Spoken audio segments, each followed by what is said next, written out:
Salut, je suis Tiffany, professeure de yoga et assistante sociale.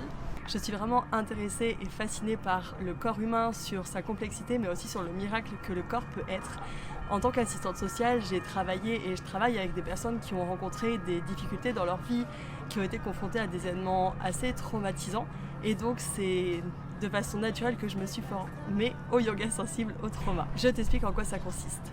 En fait, lorsque tu vis une agression, un accident, que tu connais une dépression, un burn-out, le deuil d'un proche ou d'une proche, ou même que tu vis un événement comme un attentat, c'est vraiment des événements très variés qui font que face au choc et après l'événement, ton système nerveux il se dérègle. Alors, le yoga sensible au trauma, ça va t'apporter de l'ancrage, de la confiance, de la sécurité. Surtout, vraiment, la sécurité, c'est très important après un événement comme ça. Et ça va permettre progressivement à ton système nerveux sympathique et parasympathique de venir se rééquilibrer, se réguler.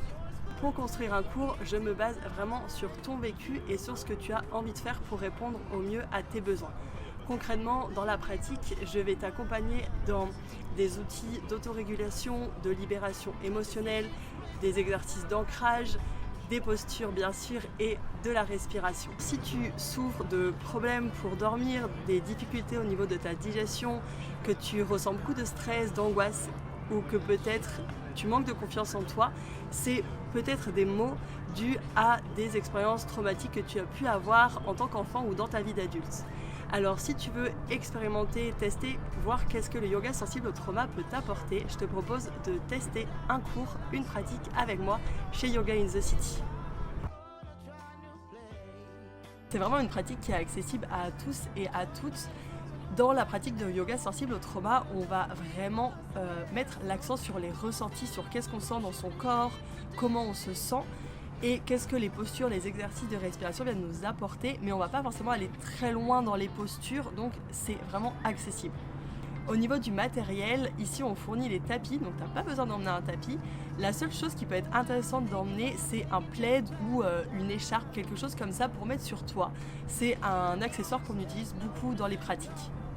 Peu importe l'âge que tu as, tu es là et le bienvenu dans cette pratique, parce que comme on va pas forcément très loin dans les postures, c'est pas des postures qui sont à un niveau forcément élevé, c'est vraiment accessible pour tout le monde.